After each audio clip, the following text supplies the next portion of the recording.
Ladies and gentlemen, welcome back to the Locks of the Day podcast. This is episode number 43. I'm here once again with Zach and Andrew, as we always are. And we're here to give you some premium locks for you as we got playoffs kicking off. I shouldn't even say kicking off. We're a little deep in the playoffs, and we've been locking you in the entire time. So I hope you haven't been missing out, and I hope you're not missing out today, okay? We've been hot. Like I said, we're going to do NHL, tennis, and NBA. We're going to kick it right off into NHL. So, Andy, give him the NHL 3-star kid. Lock him in. Yep, gonna go with the Canes and Caps here. We're gonna go Canes money line minus 170. Caps are toast.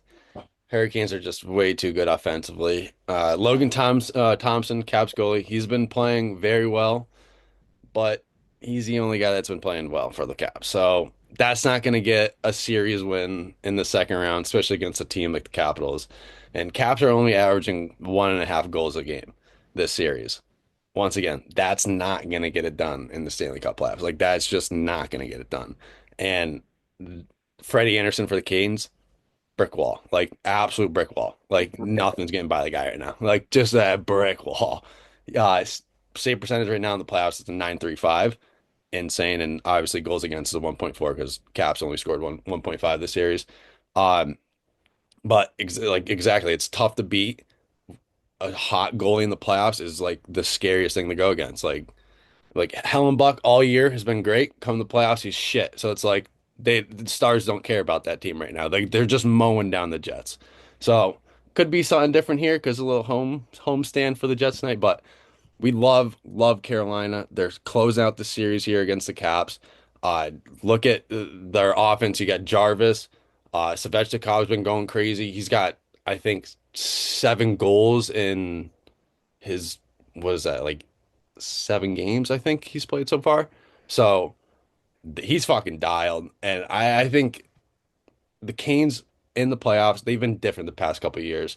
And if they so happen to lose here, I mean, I'll put my life on game 7 in Carolina. I don't care if they lose this game 6 here. Give me Carolina. They might just win the cup. I love them here. Money line minus 170, and Zach's got the 2-star. Yes, two start tonight is going to be Jets money line minus 125. Um, Nothing crazy here. A little bit of the opposite. They're down 3-1 to Dallas. Puck bounce goes their way. Game one, they're tied 2-2 right now, heading back for game five, but they've been horrendous on the road in these playoffs. Haven't won a game. They are win five now, I believe. But at home, they're 4-1. The splits are very weird. Or no, 5-1. Sorry, 5-1 on their splits now. So very good at home. They've been scoring a lot better. They're averaging 3.5 goals a game pretty much at home at this point. Last time, or the only loss they took was a 3-2 loss where they just couldn't get in that extra attacker goal right at the end of the game. So not too concerned about it. But this team, for some reason, just cannot seem to find it on the road. But it is a do or die game tonight, game five. I think this is the one where they're going to get this one in front of their home fans. Do I think they win game six in Dallas? Absolutely not. But I think this is a game tonight where they're going to put on one more for the fans because it's the President's Trophy. It's the curse. And I think they're just going to lose it. But this team was a top offensive team in the league. They were the best defensive team in the league. Comment that you made last week, Andrew. I think Hellenbuck is gassed. Yeah. Played a lot of games this year, including now his 12th playoff game on top of that. So he's played a lot. And these guys, I think, are just kind of running out of gas. But, Kyle Connor's led the way, but they finally got Mark Scheifele back, who's made a difference. Josh Morris is making a difference for them. When this team is healthy, they're one of the best teams in the league. Just haven't found a way to win on the road. No, But yeah, I that think that the is Jets true. take it tonight. Yeah. They're insane. They're so good at home. Like they're so good at home. Like Hellenbuck, I don't know what he's doing right now in the playoffs. Like an 8-4 save percentage is wild for him. Like that's not him. Like that's literally not him. He's Mind you, technically the best goalie in the dude, league. all year long. All year long he's Yep. the best goalie in the league. It's Yeah, insane. And he's not even doing really a nothing right debate. now. It's crazy. Also, quick correction. I know you didn't mean to say it. You said like tonight was game six, next game, game seven. Andrew, obviously tonight's game five. That's what he meant. But how can Yeah. you not go with the Hurricanes? They have a better Yeah. offense, defense, and goalie. Like, Yeah. come Exactly. on. Come on. Let's not Exactly. be Let's not make it complicated. Anyways, there's obviously your NHL playoff locks tonight. Kick it right into tennis. Scheduled at 2 p.m. Eastern time, we have a 3-star. Quentin Haley's money line, minus 175 versus Nicolas Basilashvili. Never really gotten his name down completely, Rob. but you know what I mean. We'll just call him Nicolas.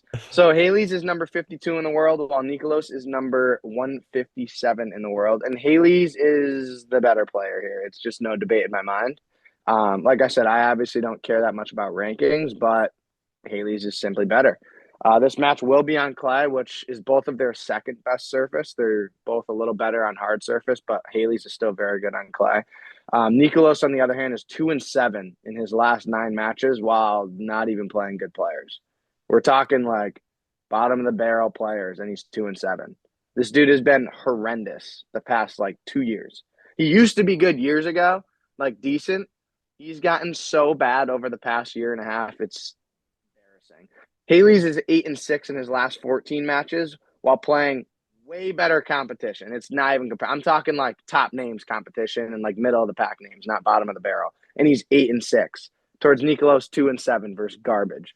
So like I said, Haley's is simply just the better player. Nicolas is ridiculously inconsistent while being terrible the past year or two. Like I said, so I'll fade him all day. Haley's all day, Chad. 3-star, Quentin Haley's money line, minus 175, lock it in. For a little 2-star. Little, I guess you could say slightly riskier because 3-star I love. 2-star, we're going to go scheduled for 1 p.m. Casper Ruud plus 4.5 at a minus 155 versus Yannick Sinner. That's why it's risky. Ruud is number 7 in the world, while Sinner is a dominant number 1 in the world. The thing is, the only reason I would even pick this ever, because I'd always take Sinner over Ruud. I'm a massive fan of Sinner. Ruud, I'm like 50-50 on, but he's so good on clay. The thing is, Sinner is just coming fresh off a long suspension and has only played a few matches back. And he hasn't played any studs. He's played some solid people. He actually hasn't smacked any of them because he's just kind of getting back into form, still dominating. But this will be his toughest match back by far. And like I said, it will be on clay, which is Ruud's best surface by a mile. Like Casper Ruud on any other surface, he's not a top 10 player, not even close. Clay, he's top 5. And that's not even a debate. So I think he can keep up with Sinner if he plays his match. And Sinner, like I said, of course, is a freak, and there's always the risk of Sinner just whooping anybody, even if it's Carlos Alcaraz, he could whip him. So, I mean, it's Yannick Sinner. But I'm really liking the plus 4.5 here. So with the whole situation, what's been going on, I like Ruud with the spread. Locking a little 2-star, Casper Ruud plus 4.5 at a minus 155. And that is your tennis locks of the day. So we'll roll right into the NBA playoff game tonight. And Andy, give him the 3-star on the game, kid. Yes, sir. Little tennis though. Boys are getting ready for the French Open in a couple weeks, aren't they, huh? So it's like you kind of got to go with the better players in these matches because they're heating up. You They're know? ready to go. Yeah, Sinner's just getting into gear. Like he's just exactly. actually, mind you, Smart if pick. you're risky, Casper Ruud is like a plus 280. Sinner ain't gonna lose in the French Open. Nah. No. To Ruud, I'll take him all day over Yeah. Ruud. But right now, like I said, he's just coming back on tour. He was just suspended for whatever, doping, whatever you want to call it. Comes back and he's playing well, but he's not smacking like he normally does. And Ruud has been dominant. He's on clay. Beating all top players, and he's on clay on his best surface. So it's That's like how it is. that's a juicy line right now. Gotta French Open, I would never take it, but right now, gotta take the clay players on clay, man. That's just how it is. exactly. It's Yeah. a whole different game. Whole different game. Love that. Love Lock that. him in for NBA, kid. Lock him Yeah, in for little NBA NBA. here. What do you say now? Little 3-star. We're gonna go money line Thunder minus 190. Thunder gonna lock up this series tonight in Denver. They proved they can win on the road. This series, forcing OT in Game 3, and then ended up losing that game. But Game 4, they got the dub. SGA, Shai Gilgeous-Alexander, what do you want to call him? Cooking, just cooking, averaging 28 this series. And with the team around SGA, it's almost impossible to guard. He can score at all 3 levels. He controls the pace of the game, driving to the rack, getting fouls. I mean, double team him, you're dumb because you got Jalen Williams dropping 20. You got fucking Chet with 15. You got fucking Alex Caruso last game dropping 20 off the bench. It's like, well, what the hell? Like anyone can score on this team. The kind of thing reminds me of the Celtics because anyone can score on the Celtics right now, and anyone can score on the Thunder, and I think that's going to be the matchup. But Thunder are just they have too much depth. Denver can't keep up. You look at Denver's bench, the only player they got is fucking Russell Westbrook. It's like he ain't gonna get the job done. Like night in, night out, especially in the playoffs, that dude's not getting it done. And I just think the Thunder are they're gonna lock it up tonight in Denver, little minus 190. Hammer that one home, and Zach will give you a two. Yeah. Speaking of people on the Thunder, we got Isaiah Hartenstein over 23 and a half points, rebounds, and assists at a minus 120. Um, I love this one just because Hartenstein right now is shooting at a 55% clip in the playoffs, but he's averaging right around about 9 to 10 shots a game. He's getting right around about 11.8 to 12 points per game. He in this series, because facing the Nuggets, it's forcing him to rebound. It's forcing him to get down low because Jokic is there somewhere.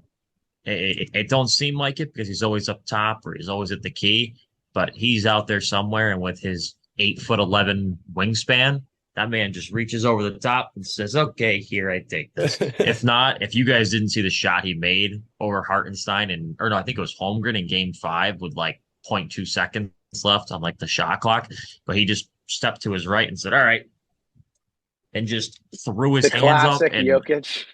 I don't know if he banked it in, but they always have that meme where it's like, oh, your team plays good defense for 23.8 seconds, and then Jokic just chucks one over his head like he's some uncle at like a barbecue, and that's what it looked like.